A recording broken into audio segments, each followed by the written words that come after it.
Welcome back to Donington Park for the Lotus Cup UK. The safety car's just come in. We're racing once more here, and it's still Rob Fenn in the race with Steve Williams in second, Matt Charrington in third, and only one of Pete Story, Simon Deacon and Mark Gooday in fourth. Such has been the ferocity of their battle as Rob Fenn leads through Redgate and then on through Hollywood and down the Craig curves. Mark Gooday kicking up the dust and into Redgate as Tom Bradshaw makes progress. Martin Corpleston looks on nervously, waiting for his army colleague Jim Cameron to pit in and give him his chance behind the wheel. The pit window has opened and Ken Savage, one of the first to pit in, one of the front runners in the production class. Out on track though, the leaders trying to put in a couple of laps between the safety car going in and then making their pit stop. As Simon Deacon looks to make progress here. He's got the inside run on Pete Story, up the hill into Coppice and through he goes. So Simon Deacon, having lost several places for the safety car, regains them as in comes Steve Williams from the lead battle. So Steve Williams, the first of the leaders to blink and serve his mandatory pit stop. So the car is earthed, Steve gets out and fuel is about to get in. Also here we see Jim Cameron getting out of the number 2 car and Martin Corpleston getting in for his race. He's been waiting all weekend for this and let's hope that it goes well for him. So Jim Cameron giving some last minute advice, such as don't put it in the gravel trap, I'd imagine, as Steve Williams looks on at the stopwatch. His pit stop has expired. He goes back out into the race, which continues ferociously on track. He's fed out into the middle of a production class battle between Gavin Kirby and Andy Napier. It's Napier in the white 61 car having a bit of a slide. Gavin Kirby in the silver machine as well, giving him a good run for his money. As Martin Corpleston goes out on track for his first taste of racing action. Into the pits comes Matt Charrington. So Matt Charrington pitting in from 3rd position. His production class leader Steve Quick has had his pit stop and heads back out on track. Pit lane, a hive of activity. Marcus Jewell, the engine cover coming off the 211, probably just to cool that down and maybe make a couple of quick adjustments as the race leader's in. So Rob Fenn comes in, turned over to Dad David. The Go Green Motorsport car comes to a halt. The doors are opened, stopwatch is consulted as Rob gets out and David gets into the cockpit. Amy has caught up with Rob in the garage. Yeah, good fun. It was interesting trying to pull away a lead from Steve, but we just started to build a bit of a gap, and then Sod's Law was that the old safety car came out, so bit of a spurned opportunity, but hopefully David will do the business in the second stint. That was the first time you've been out first before your dad, isn't it? Yeah, definitely. As I got pole, he gave me the honours to start, so it was over to me to try and make a good. 4, 3, 2,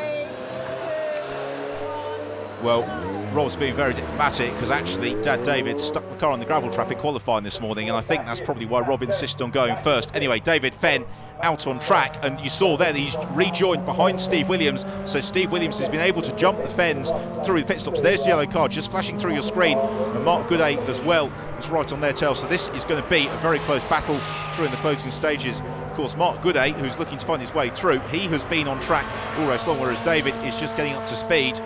Mark Gooday looks to find his way through. Amy has some more news from down in the pit lane. James, first out, how did you find it?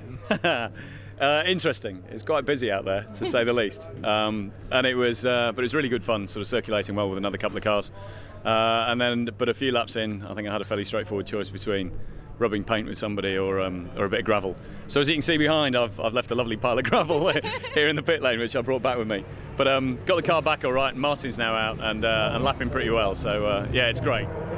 It really has been super this weekend to see the support given to this Army team by the organisers of the Lotus on Track Elise Trophy, and Jim Cameron and Mark Corpleston, together with lots of the soldiers have been here this weekend, thoroughly enjoying themselves as we go back to this battle between David Fenn and Mark Gooday.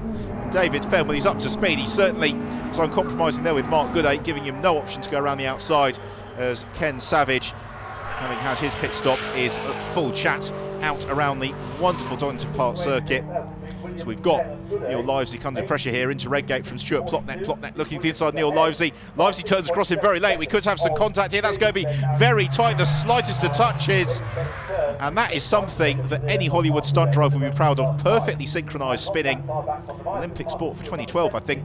As Livesey recovers, Stuart Plotneck would appear to be stranded there. And if he can't get that car fired up, that is in a fairly exposed position. As Luigi Mazza misses his apex, the car twitches and through the gravel trap he goes as this race wears on. We're just beginning to see some of these moments beginning to kick in, but the 47 car should recover back on track with no problems there.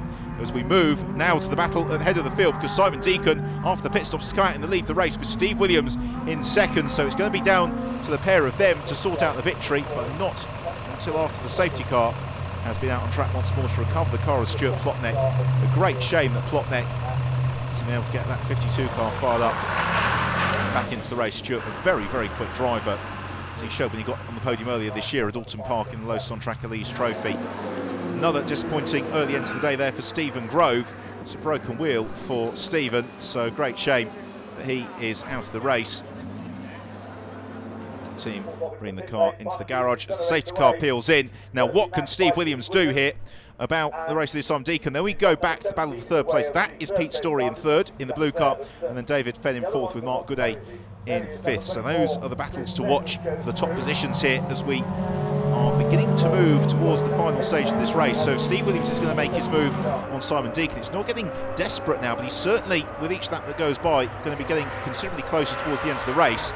So he needs to start piling on the pressure now, as through the old hairpin they go, accelerating through the quick left-hand flick at Schwantz, and then climbing the hill towards McLean's. Now McLean's not really an overtaking opportunity, but it can set the driver up for a good run up the hill towards Coppice, which is an overtaking opportunity, provided they don't screw off too much speed and then lose the position once more down Dunlop straight. Well, Williams kicking up the dust there on the exit of McLean's, so then they break uphill into Coppice. You can break very late into that one, as it is a steep climb, then onto the Dunlop straight. Right, here we go. Steve Williams is really in the slipstream here of Simon Deacon, who's already going quite defensive, and Deacon moves to the inside of the circle. He doesn't leave a Lotus 211's width to the inside, so Steve Williams then jinks the outside. They almost run side by side through the chicane, but not quite.